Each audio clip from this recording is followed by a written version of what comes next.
you bring in our model, I think it can be quite profitable. So we believe we should be in EBITDA positive from day one.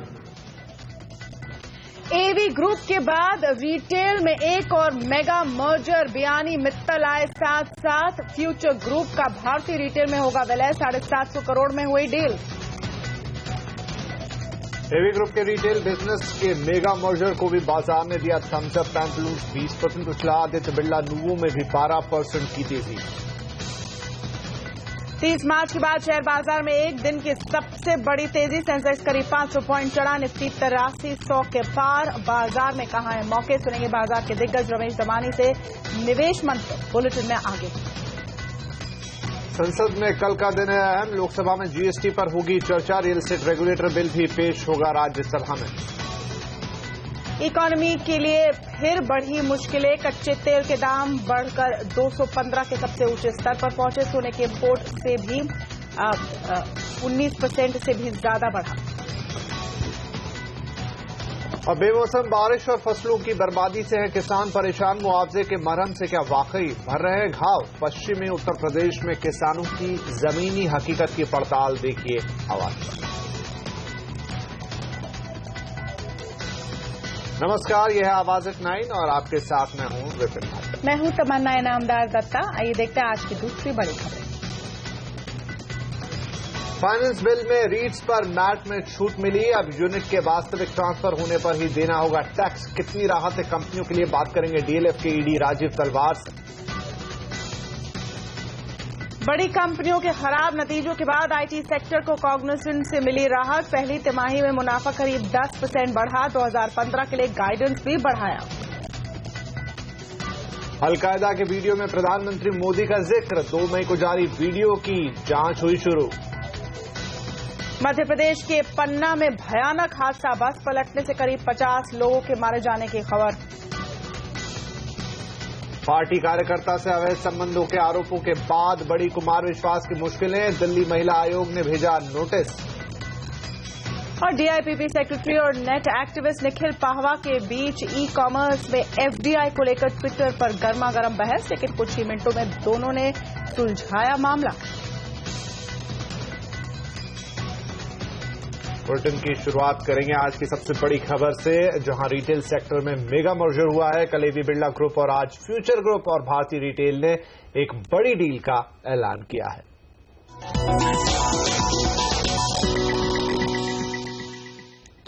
भारतीय organised retail sector में तेजी लाने के लिए retail sector के 2 दिग्गजों ने हाथ मिला लिया है। फ्यूचर ग्रुप और भारतीय रिटेल ने 750 करोड़ की डील का ऐलान किया है। इस करार के तहत फ्यूचर ग्रुप और भारतीय रिटेल के रिटेल कारोबार का मर्जर होगा।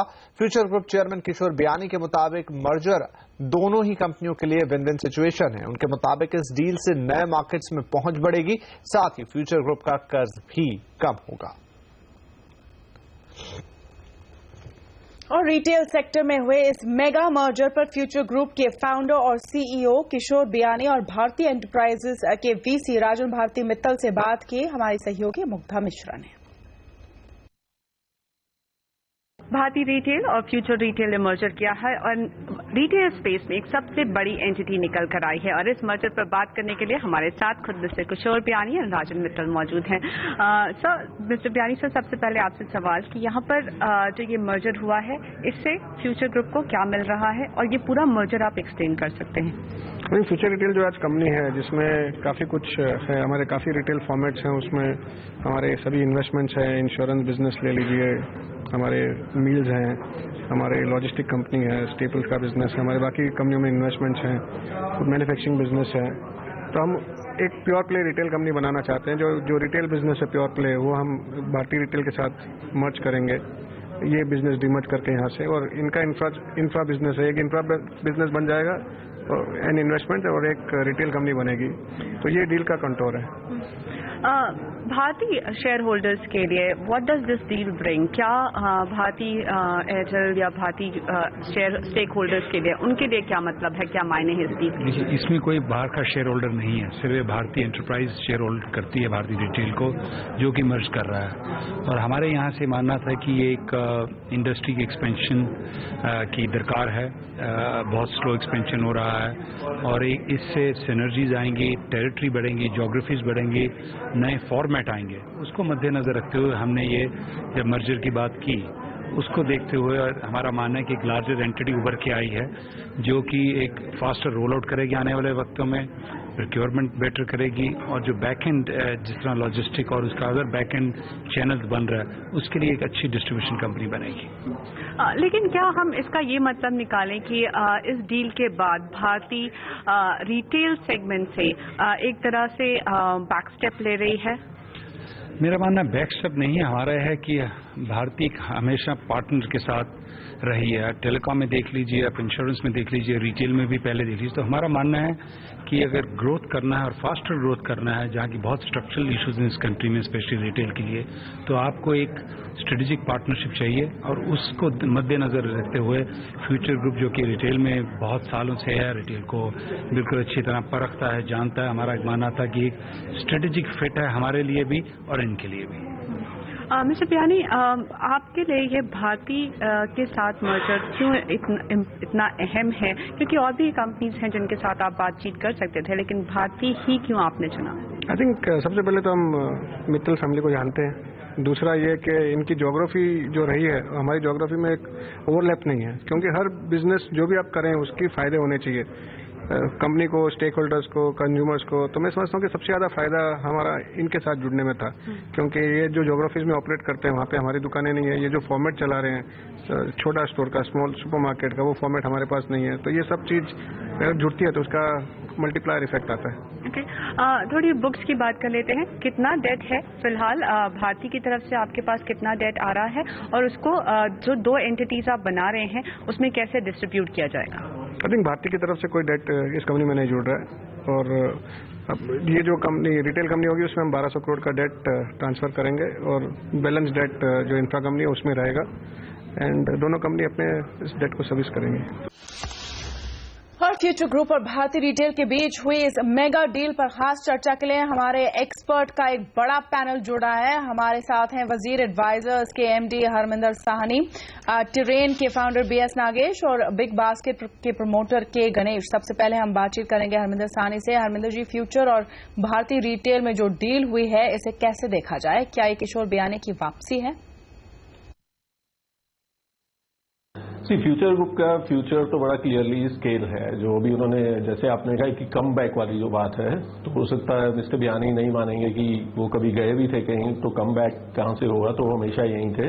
लेकिन अब जो उनकी मूवमेंट नजर आ रही है नीलगिरी के एक्विजिशन और ये भारती के साथ जो जॉइंट वेंचर किया उन्होंने, क्लियरली कि वो स्केल की तरफ जा रहे हैं, क्योंकि स्केल ही इस बिजनेस में बीच में पॉज रहा, तो लेकिन वो स्केल की तरफ जा रहे हैं और वो बढ़ता ही जाएगा काम। जहां तक ई कॉमर्स की बात आती है, अगर आप देखें तो फ्यूचर ग्रुप जहां से शुरू हुआ था वो सिर्फ एक फैशन रिटेलर की तरह शुरू हुए थे पैंटालून से। कैसे वो फूड रिटेल में आए, कैसे वो और रिटेल्स में गए और किस तरह से आज वो और रिटेल कंपनीज को कंसोलिडेट करके सबसे बड़ी कंपनी बनने जा रहे हैं।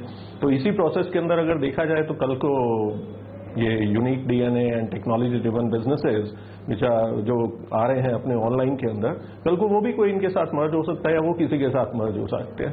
जो भी नई वेव आ रही है, जो भी इवॉल्व हो रहा है, जैसे मिस्टर नागेश ने कहा कि कंज्यूमर डिसाइड करेगा कि उसको कहां से क्या लेना है। अगर कंज्यूमर कल को डिसाइड करता है कि उसको दुकान से नहीं कुछ भी लेना, उसको सब कुछ स्क्रीन से, ऑनलाइन से, फोन से ही खरीदना है, तो अगर आपकी सप्लाई चेन है, अगर आपका ब्रांड नेम है, अगर आपको कंज्यूमर के बिहेवियर की समझ आती है, तो कल आप वो करना शुरू करेंगे जो ठीक होगा करने के लिए। और मैं नहीं मानता कि ये या तो ये रहेंगे या वो रहेंगे, क्योंकि ये बात 2005 में भी होती थी कि और एफडीआई इसीलिए अलाउ नहीं हुआ कि सब ट्रेडिशनल रिटेलर खत्म हो जाएंगे मॉडर्न रिटेल से, वैसे ही ऑनलाइन से। जी गणेश साहब के पास आते हैं। आप क्या कहेंगे कि क्या ये डील ई रिटेल या ई कॉमर्स से मुकाबले के लिए की गई है? हमारा ये एस्टिमेट है कि ई कॉमर्स चलाने के लिए जो डीएनए चाहिए, जो टेक्नोलॉजी चाहिए, वो traditional brick and motor retailers में नहीं है। अगर आप देखेंगे तो इंडिया में रियल एस्टेट कॉस्ट जो है वर्ल्ड के best cities, most expensive cities के बराबर है। इतने रियल एस्टेट कॉस्ट और इंफ्रास्ट्रक्चर कॉस्ट में प्रॉफिटेबली एक brick and motor retail model चलाना और 10,000 यूनिट्स आइटम्स रखना और कस्टमर को सेटिस्फैक्शन देना ट्रेडिशनल मॉडल में बड़ा मुश्किल है। नागेश जी, गणेश जी के लॉजिक पर आपका क्या कहना है? क्या ई-टेल से रिटेल पिछड़ जाएगा? देखिए, ना तो मैं किशोर की तरफ से बोल रहा हूँ, ना तो गणेश की तरफ से बोल रहा हूँ। मैं एक कस्टमर की तरफ से बोलना चाहूंगा, या अगर मैं कस्टमर की तरफ से बोलूं तो कस्टमर अपना चॉइस खुद करेगा। कस्टमर चॉइस इसलिए नहीं करेगा क्योंकि गणेश जी के पास बहुत टेक्नोलॉजी है, ठीक है। और अगर गणेश जी बोल रहे हैं कि प्रॉफिट की बात है, तो अगर आज देखो तो जितना लॉस ई कॉमर्स में हो रहा है शायद दुनिया में किसी भी बिजनेस में उतना हुआ नहीं है। तो एटलीस्ट हम उस मुद्दे से थोड़ा अलग से हट के बात करें। अगर आप दुनिया के सबसे विकसित देश के बारे में बात करें, जो कि एक यूएसए है या यूके है, वहां भी इतना कंपटीशन होने के बावजूद भी जो ब्रिक एंड मॉर्टर का जो शेयर है वो आज 85% शेयर है। तो ये कहना कि ब्रिक एंड मॉर्टर नहीं रहेगा या कम हो जाएगा, ये शायद एक गलत अंदाजा ले रहे हैं, जो भी ले रहे हैं। जहां तक मॉडर्न रिटेल की बात है, ट्रेडिशनल रिटेल की बात है, इसका स्प्रेड आज इतना ज्यादा है कि जो हमारे ऑनलाइन रिटेलर्स हैं इनको सालों साल लग जाएंगे उस तरह के पेनिट्रेशन को लेके आने में। जी, तो नागेश यहाँ पर कह रहे हैं कि बहुत वक्त लगेगा। गणेश, आपका क्या मानना है कि ई कॉमर्स को वाकई इतना वक्त लगेगा? क्योंकि परेशानियां तो या कॉस्ट तो उनकी भी बढ़ ही रही है। ये जो अकाउंटिंग और प्रॉफिटेबिलिटी की बात है, क्योंकि हम ट्रेडिशनल अकाउंटिंग पॉलिसी फॉलो करते हैं, जहां की अगर मैं दुकान बनाऊंगा, फर्नीचर लगाऊंगा, कैपिटल एसेट्स लगाऊंगा, उसमें मुझे डिप्रिसिएशन मिलता है, मुझे राइट ऑफ नहीं करना पड़ता है, तो मेरे प्रॉफिटेबिलिटी ज्यादा दिखता है। और लेकिन मैं जब टेक्नोलॉजी चलाता हूं ई कॉमर्स में, ये तो अकाउंटिंग स्टैंडर्ड में उसको मैं पहले साल में ही राइट ऑफ करता हूं। जो आप प्रॉफिट देख रहे हैं वो और लॉस देख रहे हैं जो ई कॉमर्स कंपनी का और ट्रेडिशनल का, वो कंपैरेबल नहीं है। तो उसको एक बात अलग रखिए। मैं भी नहीं कह रहा हूं कि मैं भी नहीं यार, थैंक यू वेरी मच। हमारी कंट्रीब्यूशन पॉजिटिव है। मैं 1 मिनट उसमें आता हूं, कंट्रीब्यूशन में कैसे कंट्रीब्यूशन आता हूं मैं उसमें। लेकिन उससे पहले ये बात है कि मैं ये नहीं कह रहा कि रिटेल और ब्रिक एंड मोटर रिटेल चले जाएगा, ओके राइट। मैं भी ब्रिक एंड मोटर रिटेल में जाता हूं, इसलिए ये नहीं कि मैं बिल्कुल नहीं जाता। वो बात नहीं है। जो पेनिट्रेशन है वो कंटिन्यूसली इंक्रीज होगा, नंबर 1। नंबर 2, जो टेक्नोलॉजी है ये पेटेंटेड नहीं है, बट वर्ल्ड वाइड देखिए कभी भी ये टेक्नोलॉजी ये DNA, the ability to be able to build new age business model, ये नया तरीका का थिंग, डिसरप्शन कभी एग्जिस्टिंग में नहीं है। जी, शुक्रिया आप सबका इस पर चर्चा करने के लिए। एक छोटा सा ब्रेक लेंगे यहाँ पर। ब्रेक के बाद शेयर बाजार में 1 महीने की सबसे बड़ी तेजी, क्या बुल्स फिर से होंगे बाजार पर हावी, देखेंगे बुलेटिन में आगे। ब्रेक के बाद जानेंगे बीएससी मेंबर और बाजार के दिग्गज रमेश दमानी का बाजार के बारे में क्या है कहना।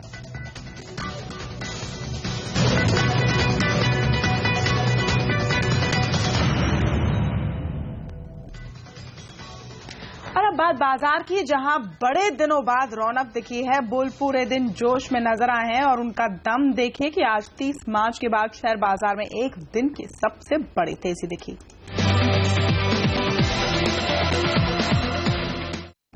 और मई सीरीज के पहले कारोबारी दिन बाजार को तेजी का बूस्टर डोज मिला। सेंसेक्स करीब 500 पॉइंट चढ़कर बंद हुआ। निफ्टी भी 8,300 के पार चला गया। बाजार में चौतरफा तेजी देखने को मिली है क्योंकि मिड कैप शेयरों में भी 2% का उछाल आया। आज की तेजी में खास बात यह रही कि 30 मार्च के बाद शेयर बाजार में एक दिन में इतनी बड़ी तेजी दिखी है। जिन शेयरों ने बाजार को रफ्तार दी उनमें ऑयल एंड गैस स्टॉक शामिल थे। वहीं एनजीसी, आरआईएल, कैन जैसे दिग्गजों ने खूब दमखम दिखाया। ऑटो सेक्टर ने शानदार बिक्री के दम पर बाजार में रफ्तार भरने का काम किया। बेयर को पस्त करने में बैंकिंग शेयर भी पीछे नहीं थे। आज बाजार का फोकस रिटेल सेक्टर पर भी था, जहां मेगा मर्जर की वजह से future retail, future lifestyle, ABN, ऊमो, पैंटालून्स जैसे शेयर खूब चढ़ते नजर आए। कर्नाटक का सिंडिकेट यूको में भी शानदार तेजी रही। और चलिए बाजार की तेजी पर बात करने के लिए हमारे साथ जुड़े हैं आवाज के मार्केट एडिटर अनिल सिंघवी। अनिल, सोमवार लकी रहा आज मार्केट के लिए, वजह क्या रही? नई सीरीज की शुरुआत भारतीय बाजारों ने बड़े दमदार नोट के साथ की और आज अच्छी खासी तेजी का रुझान देखने को मिला और दिन के हाईएस्ट पॉइंट पर जाकर सेंसेक्स और निफ्टी बंद होते हुए दिखे। और तेजी के पीछे जो सबसे बड़ी रीजन बताई जा रही है वो ये कि पिछली सीरीज में लगातार 13 ट्रेडिंग सेशन भारतीय बाजारों के लिए काफी खराब थे। 900 पॉइंट लगातार निफ्टी गिरता हुआ नजर आया और किसी तरह का बाउंस बैक नहीं हुआ। तो जो कुछ भी बिकवाली होनी थी काफी हद तक पिछली सीरीज में हो चुकी है और खासतौर से पिछले गुरुवार को जब सीरीज का अंत हुआ तो वहां पर भारी भरकम कैश मार्केट में बिकवाली के आंकड़े दिखे। तो लोग ये मान रहे हैं कि काफी हद तक एफआईज जो एग्रेसिव सेलर्स थे वो पिछली सीरीज में बेचकर चले गए और अब नई सीरीज में थोड़ा सा इंतजार कर रहे हैं ऊपर के लेवल का। और इसी के चलते आज के सेशन में काफी हद तक एक खरीदारी का माहौल देखने को मिला, लेकिन इसकी शुरुआत हुई शॉर्ट कवरिंग के साथ। जब एफआईज की बिकवाली का दबाव कम होता नजर आया तो ट्रेडर्स जिन्होंने पिछली सीरीज के अंत में अच्छी खासी शॉर्ट पोजीशंस बनाई थी वो अपनी शॉर्ट पोजीशन कवर करते हुए नजर आए। और खासतौर से तब जबकि बाजार 8300 के पार निकलकर टिकता हुआ नजर आया तो फिर एग्रेसिव शॉर्ट कवरिंग होती हुई दिखी जो बाजारों को और ऊपर ले जाती हुई नजर आई। इन सब के बीच में काफी हद तक का कंट्रीब्यूशन रहा ग्लोबल मार्केट्स की मजबूती का भी। दुनिया भर के बाजार मजबूत है, उससे भी भारतीय बाजारों ने अच्छे संकेत लिए, लेकिन इसमें कोई डाउट नहीं कि बाजार ओवरसोल्ड थे। पिछले कई दिनों से लगातार एक तरफा गिरने के बाद खासतौर से जब पूरी तरह से मंदी का माहौल था और ज्यादातर ट्रेडर्स और इन्वेस्टर्स ये मानकर चल रहे थे कि बाजार यहां से और नीचे के लेवल दिखेगा, तो जो नई सीरीज की शुरुआत हुई इसी दम पर हुई कि पेसिमिज्म के माहौल में एक अच्छी खासी बिकवाली खत्म होने के बाद जैसे ही थोड़ा सा बिकवाली का दबाव कम हुआ थोड़ी सी खरीदारी आती हुई दिखी। बाजारों में एक शानदार उछाल और बाउंस बैक दिखा जो निफ्टी को आज दिन के हाई पॉइंट पर बंद करने में कामयाब रहा और पूरी तरह से चौतरफा खरीदारी हुई। सारे के सारे सेक्टर्स हरे निशान में बंद हुए। बीएसई के मेंबर और बाजार के दिग्गज जानकार रमेश दमानी ने निवेशकों को मौजूदा स्तरों पर निवेश की सलाह दी है। दमानी के मुताबिक अभी ये नहीं कहा जा सकता कि बाजार मंदी के दौर में आ गया है। It's the nature of this bull market cycle that it will be driven to an excess and then it will collapse. And once it collapses, it doesn't fall 5%, 10%, it falls 50%, 70%. So you don't want to be holding stocks at that time. You want to be holding cash or an alternative asset class at that time.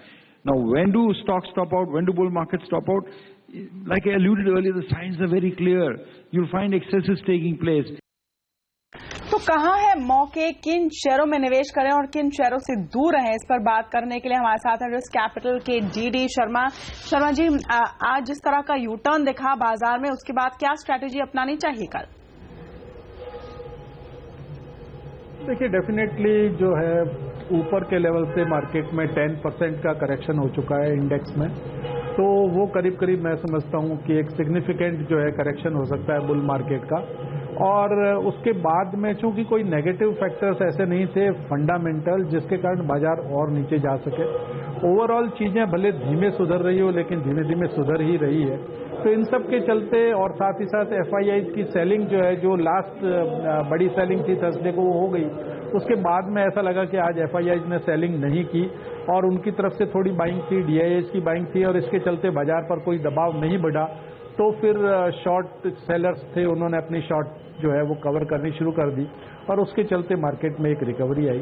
मेरा ये मानना है कि ये recovery आने वाले कुछ दिनों तक और सस्टेन रह सकती है और इस दौरान जो है मार्केट अगले 5-7 सेशंस के अंदर मैं समझता हूं कि 85-40, 85-60 और ऊपर में 86-40, 86-50 इस रेंज के बीच में जा सकता है, क्योंकि यहां पर एक बहुत बड़ा रेजिस्टेंस है और वहां हमें देखना होगा कि वहां से फिर मार्केट फिर कहां जाता है। अगर उन लेवल्स को क्रॉस कर जाता है तो मार्केट वापस तेजी में आ जाएगा, नहीं तो हो सकता है कि वहां से मार्केट वापस एक बार जो है कंसोलिडेशन या करेक्शन दिखाए। तो शर्मा जी, अब सबसे बड़ा सवाल यही होगा कि इस तरह की स्थिति में वो कौन से सेक्टर्स या कौन से शेयर हैं जिन पर नजर रखी जा सकती है? आप कहेंगे कि नहीं, न्यूट्रल रहें, दूर ही रहें?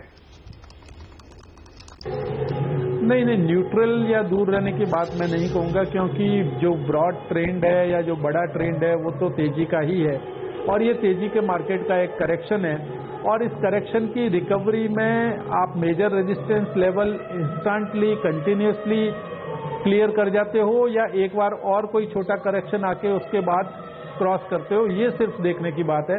तो जैसा मैं कह रहा था 8600 या 8650 का लेवल आप कंटिन्यूस में क्रॉस करते हो या वहां जाकर बाजार एक बार रुकता है वहां से वापस करेक्ट करता है और अभी जो थर्सडे को लो बनाया है उससे ऊपर का कहीं लो बना करके फिर वापस घूम सकता है और फिर जो है तेजी में जा सकता है।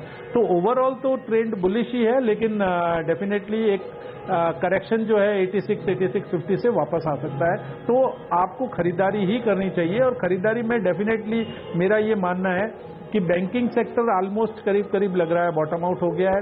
ऑटोमोबाइल सेक्टर में भी आपने देखा होगा कि अप्रैल के जो नतीजे आए हैं कार सेल्स के और कॉमर्शियल व्हीकल सेल्स के, वो काफी पॉजिटिव है। तो ऑटो सेक्टर में भी तेजी आ सकती है, बैंकिंग में भी तेजी आ सकती है, कैपिटल गुड्स और इंफ्रास्ट्रक्चर में भी मैं समझता हूं धीरे धीरे माहौल जो है वापस ठीक होगा। और अगर रेट कट आ जाता है और आने वाले किसी भी 1-2 महीने के अंदर, तो मैं समझता हूं कि ऑटो की और इवन रियल एस्टेट सेक्टर और इंफ्रा सेक्टर की तेजी जो है वो वापस रिज्यूम हो सकती है। बिल्कुल शर्मा जी, लेकिन कौन से सेक्टर्स हैं और कौन से स्टॉक्स हैं जिसको आप ट्रैक करेंगे और जो पसंदीदा नजर आ रहे हैं इस वक्त? देखिए, सेक्टर्स मैंने आपको बताया, जैसे बैंकिंग सेक्टर है तो बैंकिंग के अंदर फास्ट मूवमेंट तो आपने देखा होगा कि अभी एक मेजर करेक्शन के बाद में प्राइवेट सेक्टर बैंक्स जो है वो तेजी से ऊपर चल रहे हैं, लेकिन ऐसा लग रहा है कि पीएसयू बैंक्स ने भी करीब करीब बॉटम्स बना लिए हैं और वहां भी नीचे जाने की जगह बहुत कम हो गई है। तो वहां भी अगर थोड़ा सा लंबा 6 महीने का व्यू लेके रखा जाए तो पीएसयू बैंक्स में भी खरीदारी की जा सकती है, जैसे स्टेट बैंक ऑफ इंडिया है, बैंक ऑफ बड़ौदा है, कैनरा बैंक है, इनके अंदर भी खरीदारी की जा सकती है। साथ ही साथ ऑटोमोबाइल सेक्टर काफी अच्छा लग रहा है। ऑटोमोबाइल में आपने देखा कि इस बार कॉमर्शियल व्हीकल के आंकड़े काफी अच्छे आए हैं और चूंकि कारों के भी अच्छे आए हैं, मारुति के भी बहुत अच्छे आए हैं, लेकिन मारुति काफी बढ़ चुका है।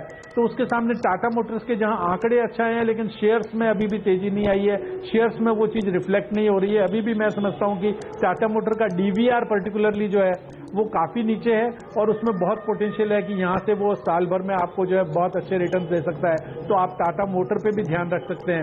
इसी तरह से जो कैपिटल गुड्स की कंपनियां हैं, इंफ्रास्ट्रक्चर की अच्छी कंपनियां हैं और पर्टिकुलरली कैपिटल गुड्स, इंफ्रास्ट्रक्चर और डिफेंस, इसकी जो एक कंबाइंड एंटिटी में टॉप क्लास जो कंपनी है L&T, वहां आप डेफिनेटली जो है इन्वेस्ट करने का सोच सकते हैं। वो आपको लॉन्ग टर्म में बहुत अच्छे रिटर्न दे सकता है। जी शर्मा जी, बहुत शुक्रिया हमसे बातचीत करने के लिए।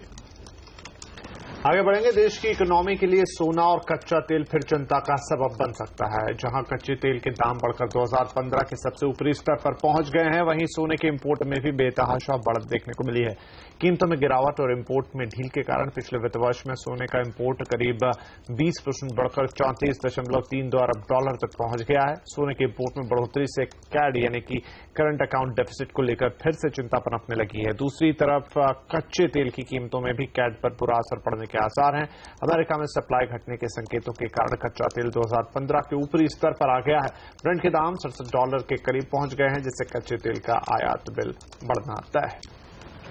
और इकोनॉमी में सुस्ती का एक और संकेत मिला है। घरेलू डिमांड घटने से मैन्युफैक्चरिंग क्षेत्र में कमजोरी आई है। अप्रैल में HSBC PMI इंडेक्स 52.1 से घटकर 51.3 पर रहा है।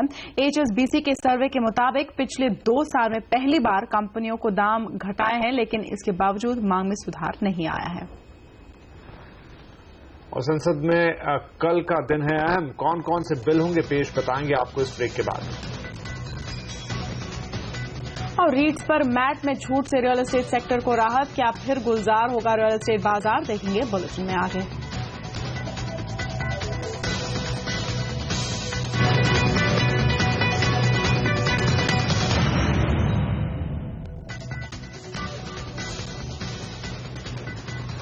संसद में कल का दिन काफी अहम है। कल एक तरफ सरकार लोकसभा से गुड्स एंड सर्विस टैक्स यानी GST पर संविधान संशोधन बिल को पारित कराने की कोशिश करेगी, तो दूसरी ओर राज्यसभा में रियल एस्टेट रेगुलेशन बिल पर चर्चा भी शुरू होगी। पूरी खबर जानने के लिए बात करेंगे अपने ब्यूरो चीफ लक्ष्मण रॉय से। लक्ष्मण, क्या डिटेल्स हैं आपके पास?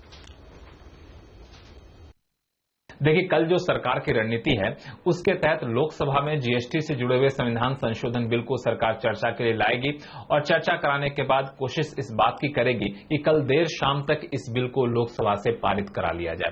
हालांकि कांग्रेस शुरू से इस बात की मांग कर रही है कि इस बिल को संसद की स्टैंडिंग कमेटी के पास भेजा जाए, लेकिन सरकार इसके पक्ष में नहीं है। हालांकि कांग्रेस का समर्थन नहीं भी मिले तब भी सरकार इस बिल को आसानी से पारित करा लेगी, क्योंकि एक तो सरकार का बहुत अच्छा खासा बहुमत है और साथ ही साथ बीजू जनता दल और टीएमसी दोनों इस बिल पर सरकार के साथ में हैं, क्योंकि ये दोनों पार्टियों की सरकार जिन राज्यों में है उन राज्यों को जीएसटी लागू होने से काफी ज्यादा फायदा होने वाला है। और हालांकि देखना होगा कांग्रेस इस बिल पर क्या रुख अपनाती है, क्योंकि कांग्रेस के लिए काफी असहज स्थिति है, क्योंकि ये बिल कांग्रेस ने सरकार में रहते ही तैयार किया था। अगर सीधे तौर पर विरोध करती है तो थोड़ा सा देखने में अटपटा लगेगा और राजनीतिक तौर पर बहुत सही कांग्रेस के लिए नहीं हो सकता है। दूसरा जो महत्वपूर्ण सरकार का कदम होगा वो ये कि राज्यसभा में सरकार रियल एस्टेट रेगुलेशन बिल को चर्चा के लिए लाएगी। सरकार इस विकल्प पर खुली हुई है कि अगर विपक्ष मांग करती है तो सरकार इस बिल को राज्यसभा की सिलेक्ट कमेटी के पास भेज देगी। लेकिन यहां पे विपक्ष में खुद इस बात को लेकर आम राय नहीं है कि इस बिल को सिलेक्ट कमेटी के पास भेजा जाए या ना भेजा जाए। हालांकि खासतौर से कांग्रेस इस बात की मांग कर रही है और आरोप लगा रही है कि ये बिल के जो मौजूदा स्वरूप है वो रियल एस्टेट के जो डेवलपर हैं उनके पक्ष में है और आम लोगों के हित में नहीं है। लिहाजा इस बिल को सिलेक्ट कमेटी के पास भेजा जाए। अगर विपक्ष एकजुट हो जाता है सिलेक्ट कमेटी के पास भेजने के लिए तो सरकार हो सकता है कुछ थोड़े समय के लिए इस बिल को सिलेक्ट कमेटी के पास भेज दे तो ये बिल अटकता हुआ दिखेगा। लेकिन अगर पूरे हफ्ते की बात करें तो लोकसभा में सरकार की कोशिश इस बात की भी है कि ब्लैक मनी पर बिल इसको मंजूर करा लिया जाए। चूंकि ये मनी बिल है तो राज्यसभा से मंजूरी की जरूरत नहीं मिलेगी। इस तरह से ये हफ्ता सरकार के लिए काफी चुनौतीपूर्ण रहने वाला है संसद में। जी बिल्कुल, शुक्रिया लक्ष्मण सारे डिटेल्स के लिए। और केंद्र सरकार के रियल एस्टेट रेगुलेटरी बिल को लेकर कांग्रेस मोदी सरकार से दो हाथ करने को तैयार है। कांग्रेस ने ये साफ कर दिया कि जो बिल मोदी सरकार ला रही है वो खरीदार विरोधी और बिल्डरों के हित वाला बिल है। कांग्रेस के मुताबिक मौजूदा स्वरूप में बिल पास नहीं होने दिया जाएगा। जमीन अधिग्रहण बिल के बाद अब कांग्रेस का निशाना मोदी सरकार का रियल एस्टेट रेगुलेटरी बिल है। लगातार तीसरे दिन पार्टी नेता घर खरीदारों के साथ नजर आए। सोमवार को कांग्रेस के वरिष्ठ नेता अजय माकन ने फ्लैट बायर्स एसोसिएशन के साथ मिलकर बिल में हुए बदलाव का पुरजोर विरोध किया। इससे पहले कांग्रेस उपाध्यक्ष राहुल गांधी ने शनिवार को फ्लैट बायर्स से इसी मसले पर मुलाकात की थी। कांग्रेस के इस रुख से साफ है कि केंद्र सरकार के लिए रियल एस्टेट रेगुलेटरी बिल को मौजूदा स्वरूप में पास करा पाना आसान नहीं होगा। कांग्रेस का आरोप है कि जो बिल मोदी सरकार लाना चाह रही है वो बिल्डरों के हित में है। अभी हम लोग तो ये चाहते हैं रियल एस्टेट रेगुलेटरी अथॉरिटी बने और जो 2013 जून में हम लोग जो बिल लेकर के आए थे उसमें कुछ डाइल्यूशन इसमें करे गए हैं। तो ये प्रो बायर होना चाहिए, ये बायर्स के इंटरेस्ट को प्रोटेक्ट करने वाला बिल होना चाहिए, ना कि बिल्डर्स के इंटरेस्ट को प्रोटेक्ट करने वाला बिल होना चाहिए। घर खरीदारों ने आज दिल्ली में जंतर मंतर पर प्रदर्शन भी किया। उन्होंने मौजूदा रियल एस्टेट रेगुलेटरी बिल का विरोध करते हुए कहा कि दूसरी राजनीतिक पार्टियों से भी समर्थन जुटाने की कोशिश की जा रही है। मेन चीज ये है जो कांग्रेस बिल लाई थी और जो अभी एनडीए बिल लाई है, एनडीए ने इसमें 119 चेंजेस किए हैं और 118 चेंजेस किए। आखिर क्या जरूरत थी इतने ज्यादा चेंजेस करने की? इन लोगों ने टोटली इस बिल को बिल्डर के फेवर का बिल बना दिया है। हमारी बीजेपी से रिक्वेस्ट है इस मुद्दे को पॉलिटिकल ना करके एक कमजोर तबके की, एक आम आदमी की सुने और हमारी बातों को रखें और ये बिल को बायर्स के फेवर का बनाए, ना कि बिल्डर के फेवर का। उन्होंने एक पॉइंट कर दिया कि बिल्डर जो है वो इस पीरियड को एक्सटेंड कर सकता है इन कारणों से। वो कारण जो है वो बड़े वेग हैं। अब कल को बिल्डर कहेगा जी जमीन में पानी नहीं मिला, हाईकोर्ट ने केस कर दिया था, हाईकोर्ट ने कहा कि आप ग्राउंड वाटर यूज नहीं कर सकते इसलिए देर हो गई तो आप पेनल्टी ले नहीं सकते। मतलब जो कांग्रेस का बिल था उसमें ये चीज नहीं थी। उसमें यह था कि फोर्स मजबूरी के अलावा आप किसी भी कारण से कोई डिले नहीं कर सकते। कांग्रेस हालांकि ये भी कह रही है कि उसकी मंशा बिल को लटकाने की नहीं है, लेकिन पार्टी जरूरत पड़ने पर बिल को दोबारा स्टैंडिंग कमेटी के पास भेजने की सिफारिश भी कर सकती है। दीपक साहू, दिल्ली। तो बेमौसम बारिश और फसलों की बर्बादी के बाद कैसे हैं किसानों के हालात? ग्राउंड जीरो से सीएनबीसी आवाज की खास रिपोर्ट इस ब्रेक के बाद। और ई कॉमर्स में एफडीआई को लेकर ट्विटर पर छिड़ी जंग, क्या है पूरा मामला, ये भी देखिए आगे।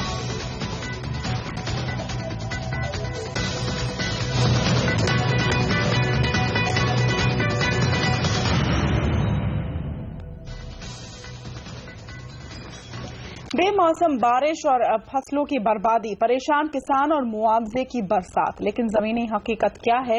मुआवजे के मरहम से क्या वाकई भर रहे हैं किसानों के घाव? फसल बीमा कितनी है मददगार? कैसे जी रहे हैं कि बेमौसम बारिश में बर्बाद हुए किसान? ये जानने की कोशिश की सीएनबीसी आवाज ने। हम पहुंचे पश्चिमी उत्तर प्रदेश के एक गांव। देखिए हमारी संवाददाता मालविका की ग्राउंड जीरो रिपोर्ट। गेहूं का ये हाल किस वजह से हुआ? बारिश की वजह से हुआ। अब की बार जो है बारिश जनवरी के महीने से ही बार बार जो बारिश होती रही है और मिलें जो हैं हमारे यहाँ लेट चली हैं। दिसंबर में मिल चली हैं, नवंबर के लास्ट में, तो गन्ना लेट गिरा है तो जनवरी में गेहूं बुआ, उसके तुरंत बाद ही बारिश शुरू हो गई। फिर फरवरी में बारिश हुई 2 बार, फिर मार्च में हुई, अप्रैल में भी बारिश हुई जब कटान चल रहा था, तो उसकी वजह से तमाम फसल जो है वो खराब हो गई कट के। जो आपको इसका मंडी में भाव है वो सही मिल पा रहा है? नहीं, मंडी में नहीं मिलेगा इसका भाव, मंडी में तो दे ही नहीं रही, किसी भी कीमत पर लेने के लिए तैयार नहीं है, तैयार नहीं होगा, इसे तो सरकार ही नहीं ले पा रही, सरकार ही नहीं ले रही। रिजेक्ट में हमारा नंबर क्या है? इसे रिजेक्ट में है, जो हमारा गेहूं है, जो हमारे खाने की चीज थी वो बेकार हो चुकी, अब आगे कैसे जिएंगे बिना गेहूं खाए? कितनी फसल खराब हो गई? सारी फसल खराब हो गई? ज्यादातर 70% फसल खराब हो गई। टोटली जो अच्छी फसल होती थी हमारी गेहूं की जो है, उसमें लगभग एक कच्चे बीघे में जो 1000 स्क्वायर गज के करीब होता है, उसमें लगभग 9 मन के करीब निकलता था, जिसमें 1 मन काटने वाला लेता है, 1 मन ट्रैक्टर वाला लेता है, और जो हमारा खर्चा आता है 4000 खर्चा आता है। तो टोटल मिल जब वो 50% भी डैमेज होगा तो वही हमें जो बचता है 1-2 मन, वही अब की बार खराब हो गया। सरकार इसमें कोई मुआवजा देने के लिए तैयार नहीं है किसी भी कीमत पे। कई बार निरीक्षण करा लिया, ज्ञापन भी दे लिए किसानों ने इकट्ठे हो गए, तो अधिकारी सुनने के लिए तैयार नहीं है। पता नहीं लखनऊ से उनके पास क्या निर्देशन है या केंद्र सरकार के क्या निर्देशन है। अब जब तक 80% किसानों का खराब नहीं होगा तब तक मुआवजा नहीं मिलेगा, या उनके पटवारी आए हैं। इस तरह के भी उदाहरण है, भदोला गांव के भी हम किसानों को लेकर गए थे, और किसान मर चुके, उनके नाम के चेक बना दिए, जिनका फसल गेहूं बुई नहीं थी उनके नाम के चेक बना दिए। अधिकारी ये कह रहे हैं कहीं रिपोर्ट दर्ज करा दो, बाद में जांच होती रहेगी। भाई फिर अधिकारी किस लिए बैठे हैं, डीएम किस लिए बैठे हैं, एसडीएम किस लिए बैठे हैं, उनके पास हम शिकायत लेकर जा रहे हैं। वे कह रहे हैं एप्लीकेशन, एक काउंटर हमने खोल दिया, उस एप्लीकेशन दे दीजिए, बाद में जांच होती रहेगी, फसल खत्म हो चुकी है, और वो कह रहे हैं बाद में जांच होती रहेगी। तो सरकार की एक और स्कीम है Mahatma Gandhi rural employment guarantee act, जिसके अंतर्गत 100 दिन का जो एम्प्लॉयमेंट है वो सभी को सरकार दे रही है। किसान अपने खेत में काम कर रहा है, हमें तो हमारे खेत में मजदूरी कर रहे हैं, हमें तो उसी मजदूरी को दिवा देंगे, तो उसी में हमें कोई नुकसान नहीं है। हम इस बात पे भी कंडीशन पे तैयार हैं कि टोटल खर्चा हम करेंगे, मजदूरी हम करेंगे, काम भी हम करेंगे, फसल भी बोवेंगे, बीज भी गेर बोवेंगे, खाद भी डाल देंगे, और पूरी फसल सरकार ले जाओ, हमारी घरवाली को हमें मजदूरी दे दो। इसके लिए गवर्नमेंट ने किसान क्रेडिट कार्ड स्कीम चलाई है, जिससे कि आप बीज और खाद ले सकते हैं क्रेडिट पे। ये सब दिखावटी बातें हैं। क्रेडिट कार्ड पे हमारा इंश्योरेंस कटता है, उसके लिए बार बार हम डीएम साहब से कह चुके, फसल का इंश्योरेंस है। कहते हैं पूरे ब्लॉक के जो 50-100 गांव हैं, पूरे गांव की फसल अगर जलेगी, आग लगेगी, तो आपको मुआवजा मिलेगा, या पूरे आसपास के 100 गांवों की फसल नष्ट होगी पूरे ब्लॉक की, तो आपको मुआवजा मिलेगा। अगर किसी के एक खेत में आग लग जाती है, एक खेत खराब हो जाता है, पानी टूट जाओ या आग लग जाओ किसी तरह से, तो उसमें किसी भी तरह का हमें मुआवजा, या बिजार बहुत ज्यादा छूटे हुए हैं, या लोग गायें पाल रहे हैं और बछड़ों को छोड़ देते हैं जो फसलों में बहुत ज्यादा नुकसान पहुंचा रहे हैं, उसका हमें कोई नुकसान का मुआवजा उस बीमे का हमें नहीं मिलता, और वो हमारा क्रेडिट कार्ड पे बराबर कट रहा है। खराब हो गई है फसल तो ये इंश्योरेंस में कवर नहीं होती, आप इसका मुआवजा नहीं ले सकते? उनका ये कहना है कि पूरे ब्लॉक की फसल खराब होंगी। अगर ब्लॉक में 50 गांव है, 60 गांव है, पूरे 60 गांवों की टोटल 100% फसल खराब होंगी, तब आपको बीमा मिलेगा। तो सभी का नुकसान हुआ होगा, सिर्फ आप मान देना। वो तो जब इसे सरकार रिपोर्ट कौन देगा बेटे, आपकी रिपोर्ट नहीं चलेगी ना, हमारी रिपोर्ट चलेगी। हम तो कह रहे हैं, हम तो रो रहे हैं, आपको भी दिखा रहे हैं। ट्विटर पर नेट एक्टिविस्ट निखिल पाहवा और डीआईपीपी सेक्रेटरी अमिताभ कांत के बीच गर्मा गर्म बहस हुई है। मामला ई कॉमर्स में एफडीआई पर मिले सुझावों को सार्वजनिक करने का था। इस मामले में पहले तो बहस हुई, फिर मामला सुलझ भी गया। इस मामले पर और जानकारी दे रहे हैं अभिषेक टैलन। अभिषेक, आजकल ट्विटर पर काफी लड़ाइयां हैं, जंग हो रही है, तो अब ये नई वॉर क्या है? अब लोग इसी तरह लड़ेंगे? जी हाँ, ट्विटर आजकल अखाड़ा बन गया है बहस का।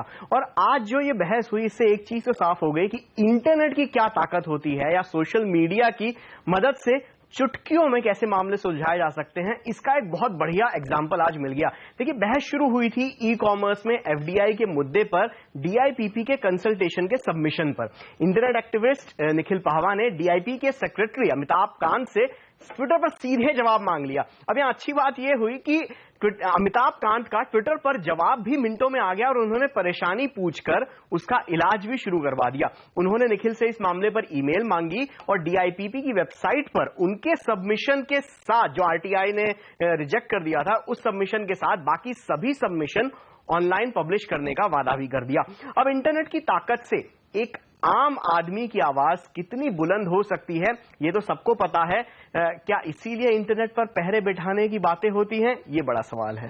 बिल्कुल बहुत ही इंटरेस्टिंग है कि इतने पारदर्शी फैशन में अभिषेक की सारी बातें सामने आए। खैर, हम एक ब्रेक लेंगे इस वक्त। ब्रेक के बाद बताएंगे हिंदुस्तान में कौन है अलकायदा का दुश्मन नंबर 1 और क्यों बुरे फंसे कुमार विश्वास, ये भी देखिए इस ब्रेक के बाद।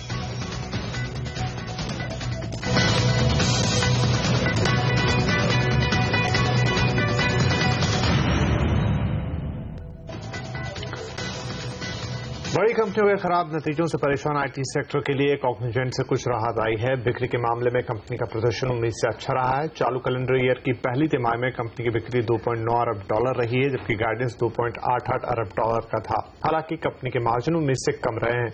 कंपनी का मार्जिन 17.5% से गिरकर 17.2% पर आ गया है। कंपनी ने चालू कैलेंडर ईयर की दूसरी तिमाही के लिए भी रेवेन्यू गाइडेंस बढ़ाकर 19% कर दिया है।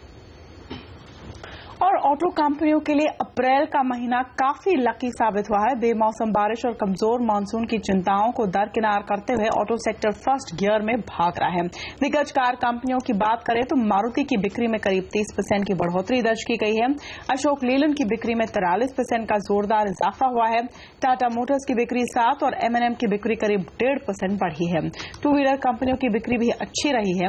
हीरो मोटो की बिक्री 6.5%, TVS मोटर की बिक्री 14% बढ़ी है। ऑटो कंपनियों ने नए कारोबारी साल का खाता तो अच्छी बिक्री के साथ खोल दिया है, लेकिन रूरल मार्केट में डिमांड कम होने से ऑटो सेक्टर के सामने चुनौतियां भी ज्यादा है। रियल एस्टेट सेक्टर इन दिनों सुर्खियों में है। सरकार ने फाइनेंस बिल में रीट्स पर मैट में छूट दी है। साथ ही वो रियल एस्टेट रेगुलेशन बिल को भी राज्यसभा में पेश करने जा रही है। इंडस्ट्री का मानना है कि सरकार की तरफ से उठाए गए कदमों से रियल्टी सेक्टर में सुधार की नींव मजबूत होगी। साथ ही सेक्टर में निवेश की रफ्तार बढ़ेगी। हाल ही में वित्त मंत्री अरुण जेटली ने रियल एस्टेट इन्वेस्टमेंट ट्रस्ट यानी रीट्स पर मैट में छूट की घोषणा की। इस ऐलान के बाद DLF ने दोहराया कि इस वित्त वर्ष के अंत तक उनका रीट्स लिस्ट हो जाएगा। वित्त मंत्री साहब ने पिछले अपने बजट में अनाउंस किया था 2014 में कि मैं टैक्सेशन पास थ्रू प्रोवाइड करूंगा। उसको इस फाइनेंस बिल 2015 में पूर्ति की गई है कि जब शेयर्स कन्वर्ट होते हैं यूनिट्स में रीट के, उस वक्त नहीं मैट लगेगा। जितना निवेश होगा मार्केट में, जो कि आम नागरिक जो है हमारे देश का, वो खरीदेंगे या फॉरेन इंस्टीट्यूशनल इन्वेस्टर्स खरीदेंगे, जितना निवेश होगा उस पे मैट लगेगा। तो इस प्रकार से जितना पैसा अंदर आएगा उस पे टैक्स दिया जाएगा। और ये एक बहुत बड़ा टैक्स पास थ्रू है जो कि रीट्स को एक सफलतापूर्वक लॉन्च करने की क्षमता रखता है। और ये एक नया कदम उठाया गया है। हम लोग मानते हैं कि ये जो बिग बैंग रिफॉर्म चाहिए था आर्थिक प्रणाली में, वो ये है। और अलकायदा की ओर से जारी किए गए एक वीडियो में कहा गया है कि वर्ल्ड बैंक, IMF योजना, ड्रोन हमलों, शार्ली हेब्डो के लेख, UN चार्टर, मुफ्ती के उपदेश और नरेंद्र मोदी के भाषण के जरिए मुसलमानों के खिलाफ युद्ध चल रहा है। इस वीडियो संदेश के बाद देश की खुफिया एजेंसियां सतर्क हो गई है और फिलहाल वीडियो की जांच की जा रही है। 2 मई को जारी इस वीडियो संदेश में अलकायदा की भारत शाखा के प्रमुख असीम उमर ने खूब आग उगली है। वहीं आतंकी संगठन ने वीडियो के जरिए बांग्लादेश के 4 बंगलोरों की हत्या की जिम्मेदारी भी ली है। एक महिला को लेकर आरोपों में घिरे आम आदमी पार्टी के नेता कुमार विश्वास की मुश्किलें बढ़ सकती हैं। इस मामले में दिल्ली ने नंदनगरी थाने में IT एक्ट के तहत केस दर्ज कराया है। महिला कार्यकर्ता के आरोप पर कुमार विश्वास का कहना है कि वो डरने वाले नहीं और आखिर तक लड़ेंगे। आम आदमी पार्टी के नेता कुमार विश्वास को दिल्ली महिला आयोग ने भी नोटिस भेजा है। दिल्ली महिला आयोग के अध्यक्ष बरखा शुक्ला सिंह ने कहा है कि पीड़ित लड़की ने पुलिस कमिश्नर के साथ साथ दिल्ली के मुख्यमंत्री को भी शिकायती पत्र भेजा है। उनकी ही कार्यकर्ता है जो हमारे पास पिछले काफी टाइम से आ रही थी और उसने केजरीवाल जी को भी एक शिकायत पत्र दिया है, उनसे भी शिकायत की। उसके अलावा उससे पुलिस कमिश्नर को भी शिकायत की और मेडिटेशन सेंटर नंदनगरी में भी शिकायत की। वहां से भी उनको गया हुआ है कागज पिलाने के लिए। और सरकार की ओर से मिलने वाली सब्सिडी और छूट पर अब टैक्स लगने जा रहा है। जी हां, सरकार ने फाइनेंस बिल में आय की परिभाषा में संशोधन कर दिया है। नई परिभाषा के मुताबिक केंद्र और राज्य सरकारों से मिली सब्सिडी, छूट या रियायत को आय माना गया है। इसमें रेवेन्यू और कैपिटल सब्सिडी दोनों शामिल है। ये छूट आपकी कमाई माने जाने पर इन पर टैक्स देना होगा। इस खबर पर और ज्यादा बातचीत के लिए हमारे साथ जुड़े हैं tax expert TP Oswal. Oswal ji, आपके मुताबिक इसके पीछे क्या मायने हैं? क्या सरकार ये तय करना चाहती है कि सब्सिडी उन लोगों को ही मिले जिनको इसकी जरूरत है, यानी टैक्स पेयर्स को जो फिजूल की सब्सिडियां मिलती थी वो ना मिले? नहीं, ऐसा कुछ नहीं है। ऐसा है कि गवर्नमेंट एक हाथ से दे रही है आपको सब्सिडी और दूसरे हाथ से उस पर से 30% ले जा रही है, 35% उस पर टैक्स लगा रही है। और कुछ कोर्ट्स ने डिसीजन दिया था, particularly recently Bombay high court ने, कि सब्सिडीज टैक्सेबल नहीं है। यदि कोई सब्सिडी कैपिटल रिसीट होती है तो वो टैक्सेबल नहीं होती है। और अभी एक और भी मामला बना था हाई कोर्ट में कि जैसे कुछ वेवर किया है सेल्स टैक्स के, लोन या कंसेशन ग्रांट किया है, उसको भी बॉम्बे हाई कोर्ट ने कह दिया कि वेवर और concession in the payment present value is not an income, उसको भी इनकम नहीं माना जा सकता है। तो ऐसे सिचुएशन में गवर्नमेंट की दुविधा बन गई कि इसको भी टैक्स कैसे करें। तो गवर्नमेंट तो ऐसे ही रास्ते ढूंढ रही है, जैसे जैसे लास्ट ईयर इन्होंने CSR में एक्सपेंडिचर होगा उसको अलाउ नहीं करेंगे करके कह दिया, इस साल अभी सब्सिडी पे टैक्स लगा दिया। ये क्या है कि ऐसे बजट में प्रोविजन थी नहीं इसकी, मिनिस्टर को भी ये पता नहीं था। ये कोई ब्यूरोक्रेसी का खेल है, इन्होंने अपनी चाल चली है बजट के अमेंडमेंट में, और क्या करें। जी, तो आपको लगता है ओसवाल साहब की ये चाल जो है कामयाब हो पाएगी या इस पर ऑब्जेक्शंस आएंगे और फिर गवर्नमेंट को इस पर पीछे हटना होगा? बन गया है, अभी क्या ऑब्जेक्शन आएंगे? और ये मिनिस्टर तो कहते हैं कि हम कोई रिट्रोस्पेक्टिव अमेंडमेंट करेंगे नहीं, तो अगले साल इसको यदि दरकार भी होगी तो अगले साल से वापस करेंगे। हमारी गवर्नमेंट, अभी ये नई गवर्नमेंट की स्टाइल है कि हम रिट्रोस्पेक्टिव कुछ चेंज नहीं करेंगे। ये तो कानून बन गया, लोकसभा ने बिल पास कर दिया है, अब क्या करेंगे? अभी आपके चर्चा करने से भी कोई फायदा नहीं है इसका। आप इम्पैक्ट कैसा देख रहे हैं इसका टीपी ओसवाल साहब, जब तक कोई क्लैरिटी नहीं आ जाए बिजनेसेस पर, इंडस्ट्री पर किस तरह का इम्पैक्ट देखते हैं आप? देखा जाए तो ये इंसेंटिव्स जो दे रही थी गवर्नमेंट, उसमें भी सुप्रीम कोर्ट के पहले 2 डिसीजन थे सब्सिडीज पे। यदि सब्सिडी आपकी रेवेन्यू जनरेशन के लिए दी जा रही है तो उसको टैक्सेबल माना जाएगा। और लेकिन सब्सिडी कुछ कैपिटल नेचर की है तो वो टैक्सेबल नहीं होगी। जैसे सेल्स टैक्स के लिए कुछ इंसेंटिव दिए तो वो टैक्सेबल हो जाएगी।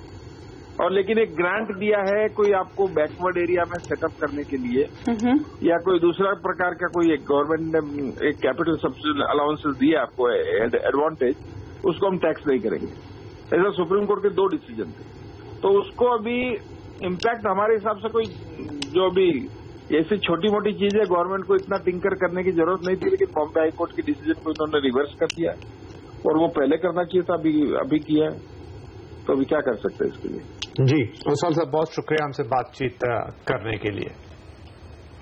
और यहाँ पर वक्त है एक छोटे से ब्रेक का। ब्रेक के बाद आपको दिखाएंगे कि कैसे इंटरनेशनल स्टैंडर्ड का बनेगा भारतीय सर्विस सेक्टर। और मुंबई में हो सकता है रेंट कंट्रोल एक्ट में बदलाव, क्यों नाखुश दिख रहे हैं लोग, बताएंगे आपको कुछ देर में।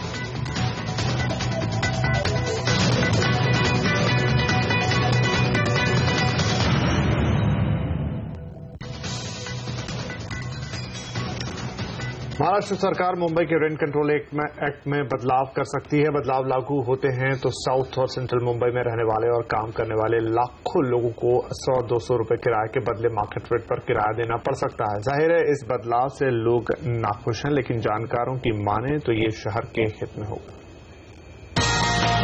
साउथ और सेंट्रल मुंबई देश का सबसे महंगा रियल एस्टेट आपको यही मिलेगा, लेकिन आज भी इन इलाकों में लाखों लोग ऐसे हैं जो महीने के 100-200 रुपए किराए में यहाँ रहते हैं। वजह रेंट कंट्रोल एक्ट, जिसे 1969 के पहले बनी बिल्डिंग के किराए पर कैप लग गया था। अब सरकार चाहती है कि यहाँ के किराएदार मार्केट रेट के हिसाब से किराया दें, जिसका असर मकान और दुकान दोनों पर पड़ेगा। 700-800 स्क्वायर फीट की जगह जो आज 100 और 150 रुपए की है, वो जाके सीधी 35 to 40,000 रुपीज की पड़ेगा। अगेन एरिया के ऊपर डिपेंड रहता है। अगर इसका बोझा डायरेक्टली टेनेंट पे आता है तो इसका बहुत बड़ा विरोध होगा। हालांकि ये बदलाव अब तक प्रस्तावित ही है। सरकार चाहती है कि 500 स्क्वायर फीट से ज्यादा एरिया वाले कमर्शियल स्पेस और 862 स्क्वायर फीट से बड़े मकान रेंट कंट्रोल एक्ट के दायरे से बाहर किए जाए, यानी इन पर अब मार्केट रेट पर किराया लगेगा। किराए में एकदम बढ़ोतरी ना हो, इसके लिए भी सरकार ने प्लानिंग कर रखी है। पहले 3 साल रेडी रेकनर के आधे दाम पर ही किराया देना होगा। चौथे साल से पूरा मार्केट रेट इन पर लागू होगा, लेकिन किराया टेनेंट के सालाना आय के 30% से कम होना चाहिए। इसी तरह सीनियर सिटीजन से मार्केट रेट के आधे जितना किराया ही लिया जाएगा। जानकारों की माने तो ये मुंबई के रियल्टी मार्केट के लिए जरूरी कदम है। ये एक पॉसिबिलिटी है कि बिल्डिंग मेंटेनेंस, जो सेस बिल्डिंग का मेंटेनेंस अभी स्टेट गवर्नमेंट की जिम्मेदारी है थ्रू माडा, ये थोड़ा रिपेयर्स और मेंटेनेंस में थोड़ी मदद मिले जब लैंडलॉर्ड्स का इनकम बढ़े। और हो सकता है कि कुछ नए प्रॉपर्टीज खुल जाए उसमें कि पीपल हु विल वेकेट, वो जगह पे कोई नया टेनेंट आ सकता है या लैंडलॉर्ड सोच सकता है वो बेचने के लिए। जानकार मानते हैं कि इससे शहर में 1969 के पहले बने सेस्ट बिल्डिंग के रीडेवलपमेंट में भी जोर पकड़ सकता है। फिलहाल मकान मालिक किराएदार के बीच खींचतान में इन बिल्डिंग के रिपेयर और रीडेवलपमेंट अटके रहते हैं। हालांकि टेनेंट की माने तो कानून में यह बदलाव गैर कानूनी हो सकता है, क्योंकि इसी सिलसिले में एक केस पर सुप्रीम कोर्ट ने अब तक फैसला नहीं दिया है। कविता कृष्णन, मुंबई। सर्विस सेक्टर के लिए अपने स्टैंडर्ड को सुधारना आने वाले दिनों में सबसे बड़ी चुनौती होगी। सरकार का मानना है कि अगर भारत के सर्विस सेक्टर को दुनिया में लोहा मनवाना है तो इसे इंटरनेशनल स्टैंडर्ड को अपनाना होगा। चाहे एजुकेशन हो या हेल्थ केयर या फिर दूसरे service sector, make in India की तर्ज पर प्रधानमंत्री नरेंद्र मोदी इस सेक्टर को भले ही नई ऊंचाइयों तक पहुंचाना चाहते हों, लेकिन इसके लिए एक लंबा सफर तय करना होगा। इसकी वजह है दुनिया के बाकी देशों के मुकाबले यहाँ की सर्विस सेक्टर में बेहतर क्वालिटी का अभाव। वाणिज्य मंत्रालय के मुताबिक जिस पैमाने पर सरकार सर्विस सेक्टर में विदेशी निवेश लाना चाहती है और सर्विस एक्सपोर्ट को बढ़ावा देना चाहती है, उसके लिए जरूरी है कि ये सेक्टर इंटरनेशनल स्टैंडर्ड्स पर खरा उतरे। देखिए, आमतौर पे इंटरनेशनल स्टैंडर्ड जो होते हैं, जहाँ पे वो हमारे देश के लिए ठीक हैं, वहाँ पर उनको हमसे अडॉप्ट कर लेना चाहिए। पर जहाँ पे उनको जरूरत के हिसाब से ट्वीक करने की आवश्यकता है, वो ट्वीक करके हमें अडॉप्ट करना चाहिए। हमें कोशिश ये करनी चाहिए कि जितना जल्दी से जल्दी हम स्टैंडर्ड्स को अडॉप्ट करें, उतना जल्दी से जल्दी हम ग्लोबल इकोनॉमी में इंटीग्रेट होंगे। प्रधानमंत्री नरेंद्र मोदी चाहते हैं कि जिस तरीके से मैन्युफैक्चरिंग सेक्टर के लिए मेक इन इंडिया मुहिम चल रही है, वैसे ही सर्विस सेक्टर को बढ़ावा देने के लिए भी मुहिम शुरू हो। इसके लिए प्रधानमंत्री ने 23 अप्रैल को सर्विसेज पर ग्लोबल एक्सिबिशन की शुरुआत भी की थी। सरकार की योजना है कि इसके तहत फाइनेंशियल सर्विसेज, टूरिज्म, ऑर्बिटेशन और एंटरटेनमेंट जैसे सेक्टर को बढ़ावा दिया जाए। विदेशी निवेशकों के लिए इन सेक्टर के दरवाजे खोले जाएं, क्योंकि देश की अर्थव्यवस्था में आधे से ज्यादा हिस्सेदारी सर्विस सेक्टर की है, लेकिन इसका एक्सपोर्ट महज $150 बिलियन ही होता है। उसमें भी सबसे ज्यादा आईटी सर्विसेज की हिस्सेदारी होती है। दूसरी ओर जानकार यहाँ के सर्विस सेक्टर की क्वालिटी पर सवाल खड़े कर रहे हैं। I think the main thing for India, as in all Pacific economies, is to engage in the international standards process so that we develop one standard for all economies and one test for all products or services developed through those international standards. फिलहाल service sector कानूनी तौर पर किसी भी तरह के standard लागू करने के लिए बाध्य नहीं है, न ही स्टैंडर्ड में एक रूपता है। स्किल लेबर की दिक्कत, तय सीमा में सर्विस की डिलीवरी की कमी जैसी खामियां इस सेक्टर के स्टैंडर्ड पर सवाल खड़े करती हैं। हालांकि अब सबकी निगाहें टिकी हैं ब्यूरो ऑफ इंडियन स्टैंडर्ड यानी BIS एक्ट में बदलाव पर। संसद से इस बिल के पारित होते ही सरकार को सर्विस सेक्टर में स्टैंडर्ड लागू करने के लिए ज्यादा अधिकार मिल जाएंगे। इस कानून के लागू होने के बाद भी सर्विस सेक्टर में स्टैंडर्ड्स को लागू करने की जिम्मेदारी BIS की होगी, लेकिन BIS इस जिम्मेदारी का पालन करने में कितना सफल रहता है यह कहना मुश्किल है, क्योंकि प्रोडक्ट्स के स्टैंडर्ड्स के मामले में BIS का रिकॉर्ड कुछ खास अच्छा नहीं रहा है। रोहन सिंह, दिल्ली। मशहूर इन्वेस्टर पराग परीखी की यूएस में कार दुर्घटना में मौत हो गई है। पारिक जाने माने निवेशक और PPFAS म्यूचुअल फंड के को फाउंडर थे। 60 साल के पारिक ओमाहा में बर्कशायर हैथवे की सालाना इन्वेस्टर कॉन्फ्रेंस में हिस्सा लेने गए थे। अमेरिकी मीडिया की खबरों के मुताबिक एक्सीडेंट के समय पारिक पीछे की सीट पर बैठे थे जब उनकी गाड़ी की टक्कर हुई।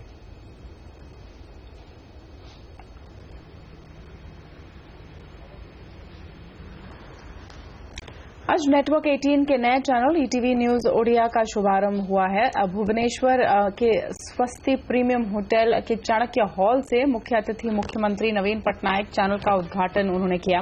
कार्यक्रम में केंद्रीय पेट्रोलियम मंत्री धर्मेंद्र प्रधान और ETV news network head Jagdish Chandra भी मौजूद रहे।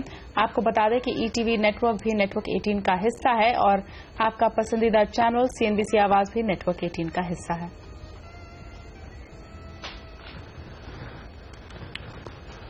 और आवाज एट 9 में आज के लिए इतना ही। नमस्कार। नमस्कार।